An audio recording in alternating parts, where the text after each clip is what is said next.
జంగారెడ్డిగూడెం నగర పంచాయతీ కార్యాలయంలో సోమవారం జరిగిన సర్వసభ్య సమావేశం వాడివేడిగా జరిగింది. చైర్పర్సన్ బంగారు శివలక్ష్మి అధ్యక్షతన జరిగిన ఈ సమావేశంలో పలు సమస్యలపై వార్డు కౌన్సిలర్లు ధ్వజమెత్తారు. ఎస్సీ సప్లాన్ నిధులు దారి మళ్లింపుపై సభ్యులు సమావేశం దృష్టికి తీసుకువచ్చారు.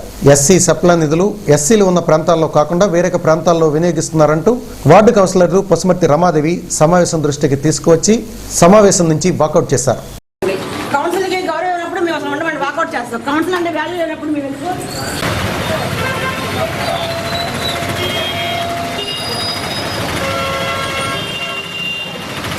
కౌన్సిలర్ చింతల వెంకటేశ్వరరావు మాట్లాడుతూ ఎస్సీ సప్లాన్ నిధులు దారి మళ్లింపుపై ఆర్డీఓ విచారణ జరుగుతుందని, ఈ నిధుల వినియోగంపై జరుగుతున్న అవకతవకలపై సమాధానం చెప్పాలని సమావేశంలో ధ్వజమెత్తారు. 1వ తారీఖు ఎస్సీ ఎస్టీ సప్లాన్ మీద ఎజెండాలో కొన్ని వర్క్స్ ప్రపోజల్ చేసినప్పుడు ఆ ప్రపోజల్స్ రాంగ్ ప్రపోజల్స్ అని చెప్పేసి ఇచ్చింది నేనే. ఆ రోజు నేను డీసెంట్ ఇచ్చినప్పుడు దాని మీద ఏమైనా మీరు చర్య తీసుకున్నారా? కనీసం దాని మీద ఏమైనా డిస్కషన్ పెట్టారా? ఏమీ పెట్టలేదు. కనీసం ఆ ప్రపోజల్స్ ఎవరు ఇచ్చారండి? ఒక్క నిమిషం, మేడం గారు ఇచ్చారు కదా, అనే కదా మనం అందరం అనుకున్నాం. అవునండి ఏ గారు, మేడం గారు ఇచ్చినవి యాజ్ ఈజ్ గా మీరు పెట్టారు అంతే కదా. మనం కౌన్సిల్ కానీ కౌన్సిల్కి ఎట్టి వెళ్ళడానికి సంబంధం లేదు. మరి కౌన్సిల్కి సంబంధం లేకుండా ఇది రబ్బర్ స్టాంప్ కౌన్సిల్ అండి? నాకు తెలియక అడుగుతాను. ఒక ఫండింగ్, ఒక కౌన్సిల్, ఒక ఇండివిజువల్ బాడీ ఉన్న కౌన్సిల్ నిర్ణయాలు తీసుకునేటప్పుడు ఎంత ఫండింగ్ వస్తుంది అనేది ఆఫీస్కి ఇన్ఫర్మేషన్ ఇవ్వాలి. దాని మీద కన్సర్న్ డిపార్ట్మెంట్కి అలాట్మెంట్కి ఎలా చేయాలో ఇవ్వాలి. డిపార్ట్మెంట్ చర్యలు తీసుకుని ఈ విధంగా ఈ ఏరియాస్ లో దీనికి సంబంధించిన వర్క్స్ ఉన్నాయని చెప్పి ప్రపోజల్స్ ఇవ్వాలి. ఇంత ప్రాసెస్ ఉంది. ఈ ప్రాసెస్ ను మనం ఫాలో అయ్యామా? అవలేదే. అయ్యామండి. దాని గురించి తీవ్రమైన మాట్లాడండి, బహిష్కరించండి. తప్పు చేసినప్పుడు ఎవరికైనా సరే దాన్ని ఎత్తి చూపించే అవకాశం, అధికారం ఉన్నాయి. మిమ్మల్ని మీరు కాదు, మీరు అన్నది మమ్మల్ని అన్నట్టుంది. ఇప్పుడు అలా ఇచ్చేవాళ్ళ బహిష్కరించండి అన్నారు. నేను ఇచ్చాను. ఆ రోజు నాకు బాధ కలిగింది. 8 కోట్ల రూపాయలకి ఏ వార్డుకి ఎంత ఇచ్చారండి? ఏమన్నా స్లమ్ ఏరియాస్ మీరు ఏమైనా పరిశీలన చేశారా? స్లమ్ ఏరియాస్ ఇవ్వండి అని ఆ రోజు నేను అడిగినప్పుడు మీరు ఏమైనా లెక్క పెట్టారా? స్లమ్ ఏరియాస్ ఎందుకు ఇవ్వలేదు? మీరు స్లమ్ ఏరియాస్ ఇవ్వండి. మీరు ఎస్సీ ఎస్టీ సప్లాన్ యొక్క ముఖ్య ఉద్దేశం స్లమ్ ఏరియాస్ డెవలప్ చేయడమే. స్లమ్ ఏరియాస్ వదిలేసి మీరు ఎందుకని మేజర్ బిల్డింగ్స్ ఉన్న ఏరియాస్ లో మీరు వర్క్స్ ఎందుకు కన్సిడర్ చేశారు? అది నేను ఇవాళ కూడా అడుగుతున్నాను. నేను ఎస్సీ సప్లాన్ నిధులపై వాడివేడిగా చర్చ జరుగుతున్న సమయంలో మరొక వార్డు కౌన్సిలర్ బొబ్బర రాజ్పాల్ కుమార్ మాట్లాడుతూ ఎస్సీ సప్లాన్ నిధులను అడ్డుకుంటే కేసులు పెట్టేందుకైనా వెనకాడమన్నారు. ఎస్సీ నిధులు ఆమోదించాం. ఆ రోజు 2 సభ్యులు అటెండ్ కాలేదు. వాడు చైర్పర్సన్ గారు అటెండ్ కాలేదు, నంబూరు రామచంద్ర గారు అటెండ్ కాలేదు. మిగిలిన 1800 కూడా 3 కోట్లు మనం ఆమోదించాం. నువ్వు కూడా ఆమోదించావు. ఎవరైతే డీసెంట్ ఇచ్చారో 3 ఆమోదించారు. అదే ఆమోదించినటువంటి మే 31వ తారీఖు 2015 ఆ రోజు 3 కోట్లు ఆమోదించారు మీరే. మళ్ళా దాన్ని ఆపేయమని ఎలా డీసెంట్ ఇచ్చారు? ఇది ఆపేయండి, ఎంక్వైరీ చేయండి, నిధులు ఆపేయండి అంటే ఎస్సీ నిధులు ఆపుతారా మీరు? 175 నియోజకవర్గాలు ఎక్కడ లేదు. మనవే సత్యహరిచంద్రులు బయలుదేరమా? ఎక్కడ ఎస్సీ నిధులు వేరే చోట పెట్టలేదో? ఆవిడ ఎస్సీ కాన్స్టెన్సీ ఎస్సీ ఎమ్మెల్యే నీ చేస్తారు. తప్పకుండా సరి చేసుకుందాం ఉన్నారు. మీటింగ్ ముందు డీసెంట్ పెట్టుకురావడం, మీటింగ్ ముందు అలర్ట్ చేయడం ఎంతవరకు సమంజసం? మీరు సరే అక్కడ ఏదో అయిపోయింది, అది అయిపోయింది. మీరు మైకుల్లో పట్టుకుని ఏదైతే ఇచ్చారో నేను ఖండించాను. ఎక్కడ అవినీతి జరగలేదు, రోడ్డు మీద రోడ్డు ఏది జరగలేదు, ఏదో చూసుకుందామని చెప్పాను. మీరు మైకుల్లో మీరు మీడియా ముందు వెళ్ళారు, నేను వెళ్ళాను. తర్వాత మీరు ఆఫీస్ అందరికీ మళ్ళీ మీరు ఫ్యాక్స్ పంపించారు. ఎంతవరకు మీరు ఎస్ఏ వాళ్ళ అభివృద్ధి చెందకూడదా? నువ్వు చేసినాక నేను కంప్లైంట్ ఇచ్చాను. ఇంకొకటి చెప్తున్నాను, మంచితనంతో ముందుకు వెళ్ళాలి. మనం ఒక కుటుంబంలో వెళ్దామని చెప్పి సాగారు. చూసుకుందామనే టైంలో నేను చూసుకుంటా. ఇంకా స్టిల్ నేను ఇచ్చిన కంప్లైంట్ ఇంకా అక్కడే ఉంది. ఇది మంచి పద్ధతి కాదు. కౌన్సిలర్ నంబూరి రామచంద్రరాజు మాట్లాడుతూ ఎస్సీ ఎస్టీ సప్లాన్ నిధులు పట్టణంలో ఎక్కడ అవసరమైతే అక్కడ ఉపయోగించుకోమని ఎమ్మెల్యే చెప్పారని, ఇది ఎస్సీ నియోజకవర్గం కాబట్టి పెద్ద మొత్తంలో నిధులు తీసుకువస్తామని తెలిపారని, అందరూ సమన్వయంతో పని చేసుకోవాలని చెప్పిన విషయాన్ని ఈ సందర్భంగా గుర్తు చేశారు. ఉన్నదే మన పట్టణ అభివృద్ధి కోసం ఏం చేసుకోవాలి, ఎలా చేసుకోవాలి అనేది ఒక కుటుంబంగా చేసుకోవాలి. ఎన్నో అందరూ కౌన్సిల్ మొత్తం అందరూ కూడా ఎన్నో హామీలు ఇచ్చి ఏదో రకంగా మన గ్రామాన్ని, మన పట్టణాన్ని అభివృద్ధి చేసుకోవాలని మనం అంతా వచ్చి ప్రజలు ఎన్నికలు ఇక్కడ పంపించారు. చిన్న చిన్న విషయాలు మనసులో పెట్టుకోకుండా నాకేం కావాలి, తప్పులేదు, పక్క జరిగింది, మాస్ ఏరియా కూడా డెవలప్ చేయాలి, మెయిన్ రోడ్లు డెవలప్ చేయాలి, చేయవలసినవి చాలా ఉన్నాయి. రాబోయే 2 సంవత్సరాల పీరియడ్ ఉంది మనకి. మన ఎమ్మెల్యే గారు మీరు గొడవ పడకుండా ఉంటే చెప్పేది ఏంటంటే మామూలు ఫండ్స్ కంటే ఎస్సీ సప్లై ఎస్సీ మన కాన్స్టిట్యున్సీ కాబట్టి ఎక్కువ నిధులు తీసుకొస్తాం. మీరు ఎక్కడ అవకాశం ఉంటే అక్కడ మొత్తం చేసుకోవచ్చు. మీరందరూ కలిసి ఉండి అందరినీ కలిసి చేయమన్నారు. ఇంకేదో స్టేట్ అంతా ఒకే రకంగా జరుగుతుంది. ఇది ఎక్కడ కాదు. దయచేసి ఒకరి మీద ఒకరి నిందలు కానీ ఒకరి అవమానాలు కానీ. వైస్ చైర్మన్ అట్లూరి రామ్మోహన్ రావు మాట్లాడుతూ ఫండ్స్ వచ్చినప్పుడు అందరూ కూర్చుని మాట్లాడుకుందామని, నిధుల కేటాయింపు సమిష్టిగా జరుపుకుందామని అన్నారు.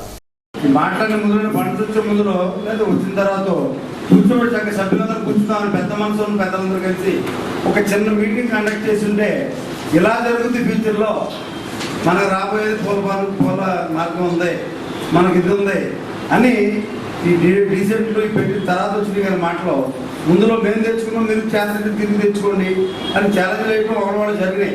మా తోటి కౌన్సిలర్ కౌన్సిలర్ అందరూ కూడా చక్కగా ఈ మాట వినండి, మా మాట వినండి అని చెప్పకుండా తిరిగి తెచ్చుకోండి అనే మాటకి అందరూ ఇరిటేట్ అయ్యారు. వేళ ఇప్పుడు ఆవిడ గుప్తా గారి నుంచి ఆవిడ రమ్మగారు అన్నాడు కూడా ఉన్నాయి. మేమేం తిరుగుతామనే మాట కూడా ఎక్కడ వచ్చారు నా దగ్గర. మేమేం చెప్పాలో మాకు అర్థం కాల. అప్పుడు వస్తాయనే మాట కూడా మాకు తెలియదు. తర్వాత ఎమ్మెల్యే గారు చెప్పారు. తర్వాత చక్కగా మార్గం కాబట్టి విలేకరులందరూ కూడా సహకరించి ఈ మార్గాన్ని సుగమం చేయవలసిందిగా చిన్న గారికి పవన్ గారికి కూడా ఛాలెంజ్లు ఇవి అందరూ ఎవరికైనా వ్యక్తిగతంగా ఉంటాయి, కాదని కాదు. కాకపోతే మీటింగ్లో కూడా అలా మాట్లాడుకుని సాధించేది ఏంటి అంటే నేను రెడీ, అందరితో వెళ్దాం, అందరూ కలిసి వెళ్దాం ఎక్కించైనా. ఎందుకంటే పౌర మార్గం అనేది ఉందని మనం చెప్తాం సీనియర్లు. ఇక ముందు జరిగింది తప్ప ఉప్పు అనే మాట ఎవరు మాట్లాడలేకపోతారు. ఎందుకంటే తెలుసు అందరికి ఆత్మ జరిగినాయి. రైట్, ఓకే, అయిపోయినాయి. మా చైర్పర్సన్ గారు కూడా చక్కగా చెప్పారు. అప్పుడు ఏమండి ఇవాళ 2 వారాలు అయిపోయినట్టు తర్వాత మొత్తం అవుతుంది కదా అని అందరూ ప్రాతిపదిక అనుకుని వచ్చాం. మళ్ళీ దాన్ని ఏదో చేసి ఇంకో మేడం గారు ఇంకోటి చేసి ఉన్నది అల్లరవుతుంది. కానీ చక్కగా చేయవలసింది అందరిని కోరుతూ 14వ వార్డు కౌన్సిలర్ తూటికొండ దుర్గారావు మాట్లాడుతూ జనరల్ బాడీ ఏకాగ్రీవం కానీ కౌన్సిలర్స్ మాటల్లోనూ చేతల్లోనూ ఏకాగ్రీవం కనబట్టలేదన్నారు. ఎవరికి వారు నా మాట చెల్లాలనే అహం ప్రదర్శిస్తున్నారని, అయితే టోటల్ గా జంగారెడ్డిగూడెం అభివృద్ధి జరుగుతుందనే విషయాన్ని కౌన్సిలర్స్ గుర్తించాలని అన్నారు. పట్టణాభివృద్ధి గురించి మాట్లాడుతూ పట్టణంలో కొన్ని చోట్ల ఎల్ఈడి లైట్లు ఆర్మ్స్ లేక పొలలతోనే కట్టారనే విషయాన్ని కౌన్సిలర్ సమావేశం దృష్టికి తీసుకొచ్చారు. కౌన్సిల్ ఏకగ్రీవం అనేది సహజంగా మనం మాటల్లోనే ఉంటుంది కానీ చేతల్లో ఎప్పుడు ఉండదు. కానీ విధాన నిర్ణయాలు మాత్రం ఒక రకంగా వెళ్తేనే ఆ పరిపాలన కానీ ఆ ఊరు కానీ బాగుపడటానికి చక్కటి అవకాశం. ఎందుకంటే ఎవరి అహం వాళ్ళకే ఉంటుంది. నా మాట చెల్లాలి, నేనే ఇదవ్వాలి అనే అహం సహజంగా ఉంటుంది. అటువంటి విడిచిపెట్టి, ఎందుకంటే ఇవాళ మనగా జరుగుద్ది, రేపు ఇంకోళ్ళ జరుగుద్ది, ఆ ఎల్లుండి ఇంకోళ్ళ జరుగుద్ది, లేదు అసలు జరగదు. కానీ ఇక్కడ జంగారెడ్డిగూడెం అభివృద్ధి జరుగుద్ది. మనకి జరగకపోవచ్చు, లేకపోతే వైస్ చైర్మన్ గారికి జరగకపోవచ్చు, లేకపోతే ఇంకొక రమాదేవి గారికి జరగకపోవచ్చు. కానీ ఇక్కడ జంగారెడ్డిగూడెం అభివృద్ధి మాత్రం జరుగుద్ది. 20వ వార్డులో 150 మందికి పైగా మరుగుదొడ్లు లేవని, ఈ వార్డులో వీధి లైట్లు కూడా లేవని ఆ ward councillor Mandapalli Shivamadhavi chairperson దృష్టికి తీసుకొచ్చారు. సమావేశం జరుగుతున్న సమయంలో ఎవరికీ చెప్పకుండా చైర్పర్సన్ బంగారు శివలక్ష్మి బయటికి వెళ్లి జనావాసాల మధ్య మద్యం దుకాణం ఏర్పాటుపై వ్యతిరేకిస్తున్న మహిళల నుంచి వినతి పత్రాన్ని తీసుకున్నారు. వినతి పత్రం తీసుకున్న అనంతరం చైర్పర్సన్ సమావేశ మందిరానికి వచ్చారు. అయితే సమావేశంలో ఎవరికీ చెప్పకుండా చైర్పర్సన్ బయటికి వెళ్లడంపై సభ్యులు తీవ్ర అసహనం వ్యక్తం చేశారు. బయట కవర్ అనేది లోపల రాకూడదండి, ఉండమనాలండి. ఏమవుతుందండి చెప్పేసి ఆపితే సరిగ్గా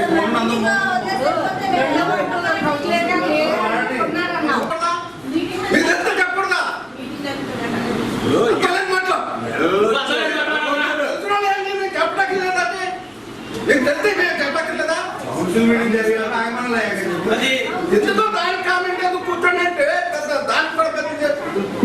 అలాగే పట్టణంలో నెలకొన్న పలు సమస్యలను సభ్యుల సమావేశం దృష్టికి తీసుకొచ్చారు. అనంతరం చైర్పర్సన్ బంగారు శివలక్ష్మి మాట్లాడుతూ పట్టణ అభివృద్ధికి వార్డు కౌన్సిలర్లు సమన్వయంతో పని చేయాలని కోరారు. ఇప్పటి వరకు కూడా మనం అభివృద్ధిలోకి మనం అందరం కూడా కలిసికట్టుగా చెయ్యాలి. మనం జంగారెడ్డి పట్టణాన్ని 20 వార్డుల్లో కూడా చెయ్యాలని మనం అనుకున్నాము. కానీ అనుకోకుండా ఒకరికొకరికి మనం పార్టీ ఒకే పార్టీ మీద మనమంతా కూడా కుటుంబ సభ్యులుగా ముందుకు వెళ్ళాలని అనుకుంటున్నాం.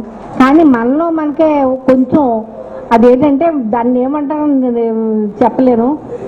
ఏదైనా ఉంటే మనం మామూలుగా మాట్లాడుకోవాలి. మళ్ళీ మనం సాంబార్లో కూర్చుంటున్నాం, అలాంటప్పుడు మనం చేసుకోవాలి.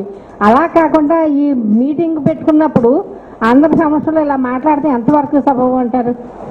ఏదైనా ఉన్నప్పుడు మనం సాంబార్ మీటింగ్ ఎందుకు చేసుకుంటున్నాం, మీటింగ్ ముందు అన్ని విషయాలు కూడా ఒకరికొకరు మాట్లాడుకోవాలని ఆ రోజున మాట్లాడుకుంటున్నాం.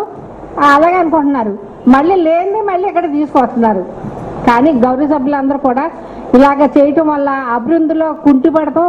మన జంగారెడ్డి పట్టణాన్ని ఎంతో ఇదిగా అన్ని వాటిలో చెయ్యాలని మనం అందరం ఎలా అనుకుంటున్నామో అలాగే ఏకప్రాయంగా ఒక మాట మీద ఉంటేనే మనం ఏమైనా చేయగలుగుతాం.